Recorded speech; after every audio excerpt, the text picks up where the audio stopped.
Hello and welcome to the Engineering Career Coach podcast. In this episode, I will be talking to Zakary Smith. He's an entrepreneur, innovator, and founder of Instaversal. It's an engineering company that creates true partnerships that enable companies who develop and scale products to accelerate their complete product development lifecycle and seamlessly connect with a vetted global supply chain of experts. Zach will provide some great tips on how you can find the right engineering path that best suits your passions. Now, I'm your host, Jeff Perry. I'm the founder of More Than Engineering, and I'm a leadership and career coach for engineers. And this is the Engineering Career Coach podcast. This is the first podcast dedicated to helping engineers and technical professionals with both their personal and professional development. Now, before we get started, I just want to mention that this is a free show, and our sponsors help us to keep it free. So I want to recognize our sponsor for this episode, Washington State University. Washington State University's Engineering and Technology Management Master's Degree program is a perfect balance of technical and managerial education that helps prepare practicing engineers for managing projects, people, and organizational systems. As one former student noted, the knowledge that I gained from the ETM program helped me become a more competent, confident engineer and manager. The program greatly impacted my career and has been a key element in my continued success. Learn more about the engineering management profession at etm.wsu.edu or email them at etm@wsu.edu. Take charge of your career and reach out today. Now let's jump right in.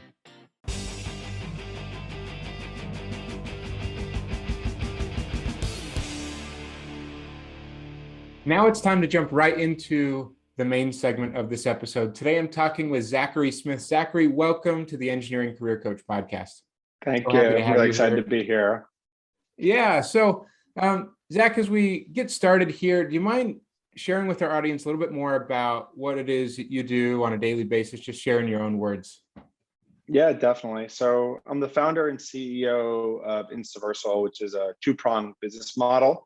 The first part of the business model is defined by our manufacturing as a service solution. So what we do is we co-develop innovative solutions with product innovators, and we do this with an ecosystem of both in-house engineering resources, such as supply chain, programming, design engineering, as well as with our strategic partnerships who have expertise in materials engineering, industrial design, predictive engineering modeling, and actual parts manufacturing. I feel really fortunate to work with partners who are highly regarded in the industry through with dozens of patents and with the utilization of cutting edge software. And then the second part of that is what we're really focusing long term is on the product side. So we have a conformally cooled 3D printed metal mold insert called Cool Tool. We have a white paper about to release with EOS, which is one of the largest 3D metal printing companies around. And in that example, really cool, it's a 35-second to 10-second cooling time reduction that we've been able to do through this turnkey process. And on a day-to-day, it's involves everything from engineering, sales and marketing, accounting, management, mentoring. If something needs to get done, I'm either working with my team to enable them to get it done or getting it done, rolling up my sleeves and helping around. And then starts at 6 a.m. and, goes through to about 3 p.m. where I'll take a little break and take some exercise, spend some time with my wife and son, and then, get back to work once I get him down and go through about 10. So each day is pretty long. So yeah, busy days, wearing a lot of different hats as it usually is when you're running a business, but sounds like you're really enjoying yourself and building something really exciting.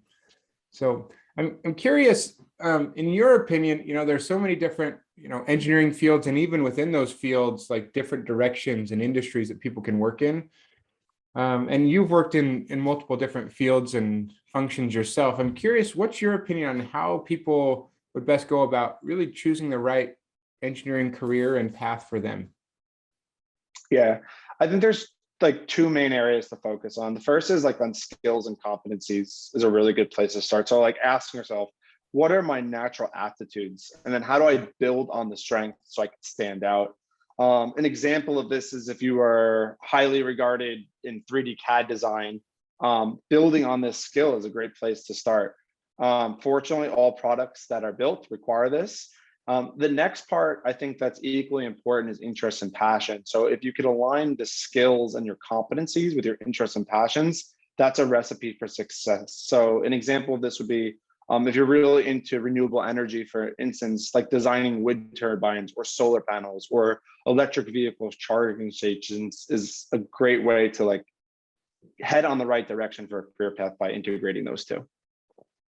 Okay, very cool. Now, I want to dive into one area of engineering in particular that you have a lot of experience and expertise in, and that's sales engineering. So there are a lot of technical areas of engineering where you're diving into deep technical, mechanical design, process engineering, manufacturing, quality, R&D, all this stuff, huge diverse range of directions. But how does some of those really technically focused engineering fields differ from your experience in sales engineering? Mm-hmm. Yeah, it's a really interesting question. So I'm going to give an analogy with regard to almost like the human body. If you think of like an organism and the different organs that flow through the body, if you think of engineering in that facet. So, sales engineering, I look at as almost like the blood of that system. If you take out the sales portion, like the revenue portion of that, then the organism as a whole just cannot function. So the sales is really like the fuel to the fire almost. So there's a lot of ways you can activate sales and revenue in a business to keep it flowing, keep that blood flowing. So from like a startup perspective, a lot of companies will focus on investments or grants, but that only lasts so long. So the revenue is super critical for that. If you take like the blood, like the sales, for example, for it to be high functioning, like there's a number of like KPIs that you might be focused on, right, for the blood. So you have white blood, amount of iron, amount of oxygen. So in sales engineering, there's other KPIs that you might focus on, which are very different than your technical aptitudes that you have in traditional engineering. So you would have number of leads generated, conversion rate, total sales generated. Now, if you take like a different organ, so like quality engineer, it's very different, right? There's different KPIs. The quality engineer, for example, and you look at like comparing that to the heart, you have like the heart rate and the blood pressure. So for a quality engineer, things like leveraging a quality management system, statistical analysis of a defect. So they all work together and are critical, but there's very different functions of that. Okay, interesting. And in your experience in sales engineering in particular, how are people when they're making sales and talking about leads and all this stuff, how are they still bringing their engineering expertise and their technical expertise to the table in use of doing that work? What part of engineering is left in the sales engineering role? Yeah, definitely. So if you think of like I guess I'll talk about like a sales cycle. So you have like almost like a funnel, right? And like the lead generation part is really the top of funnel. A lot of times this would even be considered like a more of a marketing role. The point of the engineering aspect of it, it's really like the application of the product being sold for the use of the customer. And that's where the engineering aspect comes out. So one example I could give, like a sales engineer that's supporting like somebody purchasing CNC machine parts, for example. There could be specific dimensions, tolerances, material, surface finishes, colors applied to it. So the engineering aspect comes in when they're connecting like the technical needs that the customer is purchasing to the commercial aspect of that. So what's the price of this? What's the lead time of this? It's really where there's a seamless handoff between like what the customer needs from an engineering perspective, how you're servicing that customer with the production of that part, and then correlating the cost, lead times, and requirements back into that. Okay, very cool. So you're still really needing to deal with and help the customer work through the right technical aspects so that you can provide the right solution, not just make a sale, right? Yeah, exactly. I usually tell my team like you should really never be selling. Like the focus needs to be on like what the design intention is for the customer, right? They have their mindset for a specific reason because their product needs to perform a certain way. And you should never really be focusing on just trying to make the sale. It's really how do you provide a solution that's going to actually meet the requirements of the product first and foremost. And then if it's a good fit and the value is there, the sale will come naturally as an after effect. Okay, very cool. Okay, so let's zoom out for a second again. Like going back to how do we choose that right engineering path for us? I mean, it depends highly on maybe the industry you'd like to work in, and different people might be suited to different types of roles as well, even within different industries. So can you elaborate just a little bit on your experience on, the different engineering industries and how it might affect what direction people might choose to go in and maybe what they study? Yeah, definitely. So I think this goes back to one of the earlier questions on like, how do you focus on an area and as it relates to like your competencies and your skills and passions almost. So there's a ton of different industries within engineering. Like as you look around in your day to day, like almost everything you see is engineered. So it could be broken down by aerospace, automotive, like consumer, industrial, medical, robotics. So there's different areas of industries to focus on. And then within those areas, there's competencies within. So there's materials engineering, there is mechanical engineering, manufacturing engineering, process engineering. So I think if you relate it back to like your areas of like interest and your competencies, they could also align on the industry focus that you might want to go into. Okay, very cool. Now, maybe just talking to our student listeners, those who are in school right now, whether, bachelor's or master's or others, sometimes it's so easy to focus just on like the task at hand. Like, what am I studying? Let's get through this 4 years or maybe an extra couple years for a master's or something like that. But also we find it's important to look at that big picture. What's going to happen after you finish school? Like, where are you going to go after that? And sometimes we forget about that. So in your opinion, what are some of the things that students can do to really set themselves up for success beyond that time at college? Beyond just, doing a good job in school, but what else are the things they need to be thinking about or doing to really get on that right track after they graduate? Yeah, for sure. So I'm going to quickly answer it for anyone that's in school, because I think there's a really important opportunity for students, because like people are so focused on like the 4 years, or if they do like a 5 or 6 years, like master's included program, and work experience during an education is the first thing that you could do to set yourself up for after school. Yeah. Internships, co-ops, it's okay to not actually graduate in 4 years. In my opinion, it is actually better to take some time off, whether that's an extended summer or a semester, and get experience validating what you're learning in school and helping you focus on the areas that you're really interested in.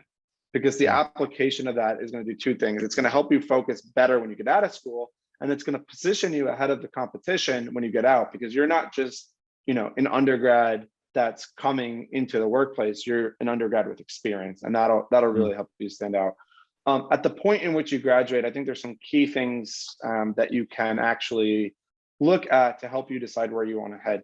Do you want to work for a small or large company? What is the industry that you're interested in? Location plays a big part. Is pay important to you at this stage? You could do a weighted, like Q chart, for example, to say which of these are most important to you and score the options that you have. A few other things that you could do that I think are to the advantage of the person looking for a job is leverage your network. Ask for referrals and warm introductions. People that are working to hire, they really prioritize referred candidates versus people just coming through the general application pool on like online portals. You could connect directly on LinkedIn to the hiring manager. And then the final thing I'll say to this is it is a job seekers market right now. So for anyone out looking for a job, you're really in the driver's seat. There's not enough people to fill the positions that are open in engineering, and the job outlook continues to be good. So really try to leverage that in that approach. Yeah, some great advice there, whether you're in school or out of school and looking for that next job. Really is an exciting time, and get to see where people end up, as long as we do everything we can to think a little bit bigger picture and set ourselves up for success. So Zach, you've, over the course of your career and certainly in your company now, worked on a lot of different products and developing new products and different technologies. So do you mind sharing with our listeners, from your perspective and some things you're experiencing maybe right now, some of the latest and greatest in software and manufacturing technologies and some of the other things going on that you're just really excited about that are happening right now in engineering? Yeah, for sure. So one of the areas that I think we could focus on is a software called Onshape. So for any engineers out there, they've most likely heard of the traditional CAD programs, SolidWorks, Mhm. CATIA, etc. Onshape is, in my opinion, the future of CAD design. We Interesting. are an active user of it. We have this software license, and there's a few things that I think I could talk about with regard to the features that might give some creative ideas to those listening. So the first is it's open source. There's a Mm. tool in it called JavaScript, and it's really interesting for developing custom modules. We're actually actively using it in ways that are generating like automatic lattice structures for 3D printing and automatic embedded cooling channels for our Cool Tool product. So this CAD program not only allows you to deliver like finished products, but create workflows for your organization Mhm. that can be advantageous. The other part of it, I'm sure everybody uses either an iPhone or an Android, and like the concept of an app store, they've actually have this built in. So you could actually develop your own apps that are embedded within the software that add additional value to your engineering workflow. So it's a completely SaaS-based model.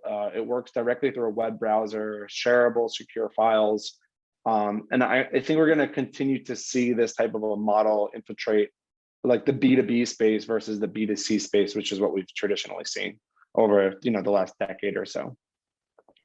Wow, that's pretty exciting and definitely different from some of the traditional CAD design softwares out there. And then any other things in like the physical products or manufacturing technologies that you're seeing that you're really excited about? Yeah, for sure. So a few things. I mean, additive continues to be Mhm. a really exciting space. We're doing a lot with like metal printing. What's cool about metal printing is there's like new material alloys that are being designed for specific Mhm. applications. So just over the last year, we've seen new material like tool steels come out that have like higher thermal conductivities, which will enable shorter Mhm. cycle times. There's techniques called ICME, Integrated Computational Materials Engineering, which is taking what used to be like 10 years to develop new material alloys down to like 1 to 2 years for about a tenth of the cost. You're seeing companies like Apple and Tesla use this, and it's becoming a technique that other smaller companies can now leverage as well. And the other thing is artificial intelligence. There's so much data available from sensors and manufacturing lines and processes that leveraging that data to improve like workflow utilization and like margins for companies. We're seeing like really interesting use cases for that on the physical side. Okay, it's really exciting to see some of the things that are happening now, and engineering is just a great place to be and be a part of the innovations that are going to keep coming out and developing over time. So, Zach, thanks so much. It's been a fun discussion. And off here, is there any final piece of advice that you would maybe give to the listeners out there? Yeah, for sure. So I like am a very focused person when it comes to engineering, but outside of engineering, I really like to be grounded with like outdoor activities. And Mhm. for me, like early on in my career, this was a challenging aspect of my life because I wasn't sure like, I spend so much time working and like I like engineering, but when I'm not working, like I want to be surfing or snowboarding or mountain biking. And like for Yeah. me, like I could have been designing those things, but it wasn't merging. And I went and did a course called Designing Your Life out of Stanford and Palo Alto. Oh yeah. And there was a really interesting I've read the concept. books from those guys. I mean, it's good stuff. Yeah, it's amazing. And they have online coursework for free Mhm. as well that anyone could go and access. So the key takeaway I learned from it was that like professional and personal don't have to align perfectly. And when I was able to like disassociate like what I was doing on my day to day with work from what I wanted to do in my personal life, I found a lot of like gratification and additional focus in those areas. So for some people, they perfectly align, but for some people, they don't. I think both are okay. It just depends on the person and where you are and where you want your focus to be. So hopefully that's Okay. helpful. Yeah, that's really great. At this time, we're going to transition into the Take Action Today segment of the show, where we'll get one final takeaway from Zach that you can take action on right away.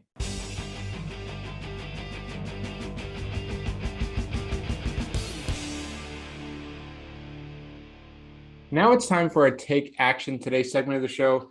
Zach, are there any final words of advice or a takeaway that people can use to really stay current on latest technologies and new ideas so that they can press forward effectively in their careers? Yeah, definitely. So with so much of the new engineering workflows being driven from a SaaS model, I would say go online and sign up for something. Onshape, which I mentioned before, offers free trials. There's tons of them out there. So, learn something new and sign up for one of these SaaS-based programs to continue to enhance your engineering capabilities. Okay, fantastic. Zach, it's been such a fun conversation today. I've learned a lot, and I know our listeners will too. Now, if they want to get in contact with you or your company or other things you're up to, where's the best places to find you and find information about that? Yeah, definitely. That'd be great. So anyone, feel free to reach out.